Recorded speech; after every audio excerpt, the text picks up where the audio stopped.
welcoming back Stephanie Barger today to talk about a problem that a lot of times people don't really think about, and that is, what if you're expecting a baby and you need your dog that you currently own to really understand and appreciate that baby as much as possible when you bring the baby home? We're going to really dive into this. And I think Stephanie also has some other links and suggestions for people where they can go to really know how to work with this. Hi, Stephanie. It's good to see you again. Good to see you again, Lee. So, somebody is having a baby, but they Mhm. also have their baby at home, which is their dog or dogs. Right. What words of wisdom do you have?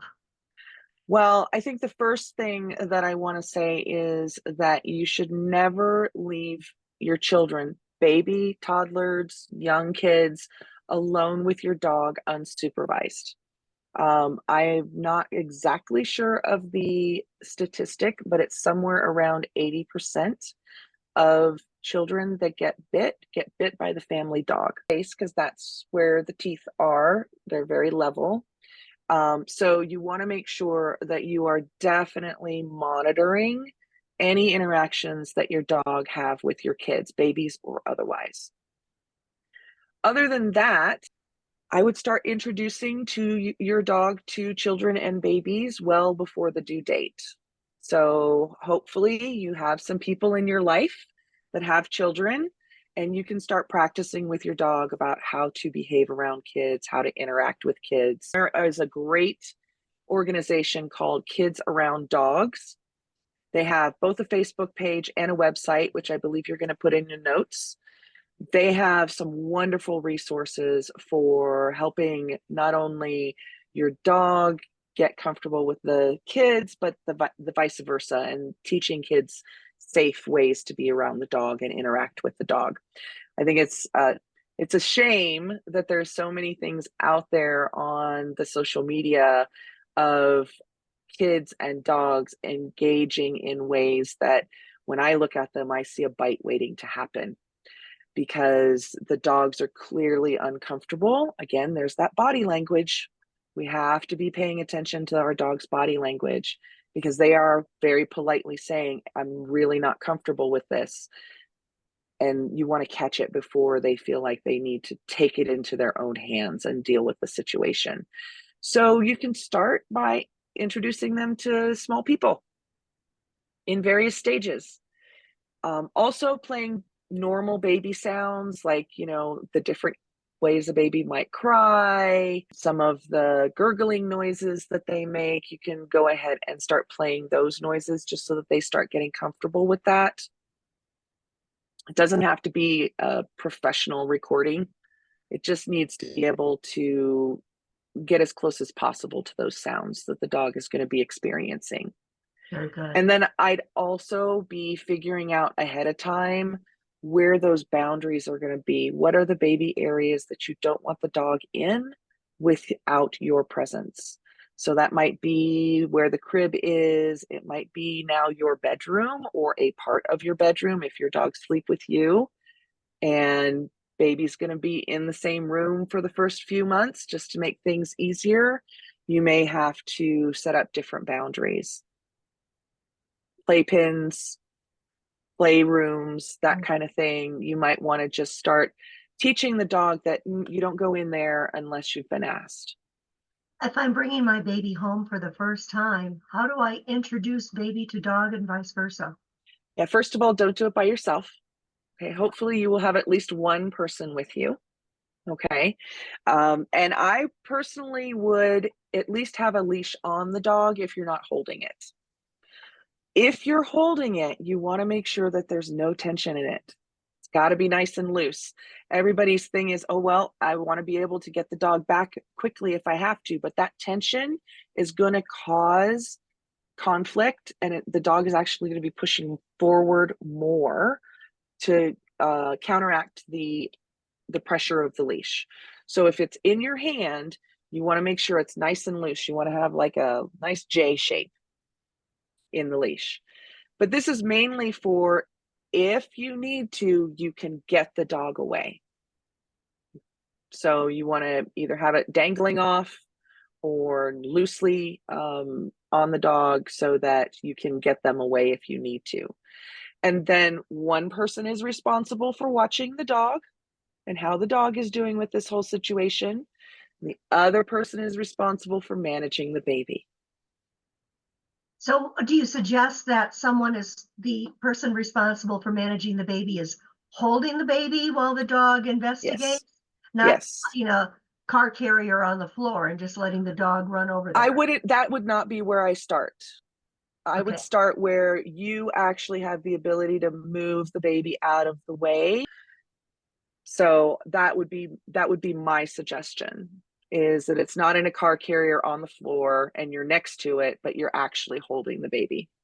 And then as the dog is looking at the baby, you're sniffing and hopefully things are going well and the dog's not barking or freaking out or Mm-hmm. anything. Then Um, you can start closing that gap and letting them interact a little bit more closely. do you give the dog a treat at that point when they're welcoming the baby to say good dog or You any other? can. You Okay. can. You can also teach them things like leave it, or wait, stay.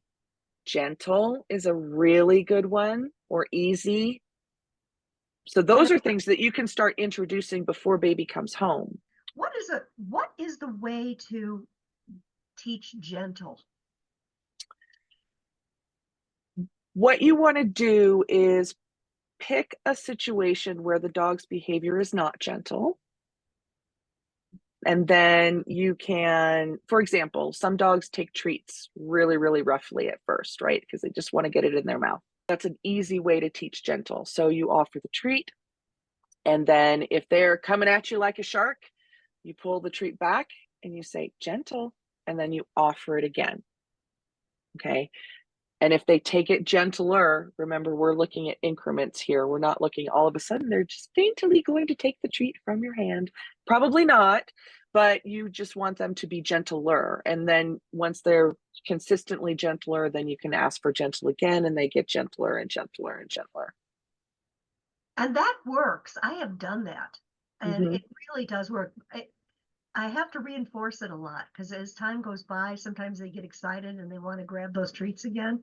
But the reinforcement, it just seems to retrain the dog a lot faster. Oh yeah, I need to be Mm-hmm. gentle. It's not like Yep. they're looking at it for the first time. Yes. Uh, And there's only one more thing that I want to make sure. It's not really a training technique. Everyone's schedule is going to be thrown out the window when baby comes home. mm, And if your dog has a really regimented routine and they don't do well when it is disrupted, before baby comes home, you kind of want to get them used to things don't always go exactly this way. I don't always get up, go to the bathroom, let you out, feed you. So that routine, if they are really attached to that routine, you want to kind of mix it up just a little bit, just so that they can start to understand that it's still going to happen. It's just not going to happen in the same exact way that it always happens. and again, is it best to do that before you bring the baby Yes. home? Okay, that's Yes. a really Yeah. good tip. Yeah. Really good tip. It's a good tip for humans to get a different routine because you get so established that you have to remind yourself, to do it a Right. little differently. You had Baby mentioned, will dictate the routine for a while, and everybody else has to kind of fall into line. And it can be really hard for our dogs to do that. right, but there's always where there's a will, there's a way. It's amazing Mm-hmm. how adaptive dogs are. It really is. Um, Mm-hmm. don't know that if we have time for this question. If not, let me know and we will push it into another interview. But one thing that I see a lot is a dog bite happens, like you said, it usually happens to the face.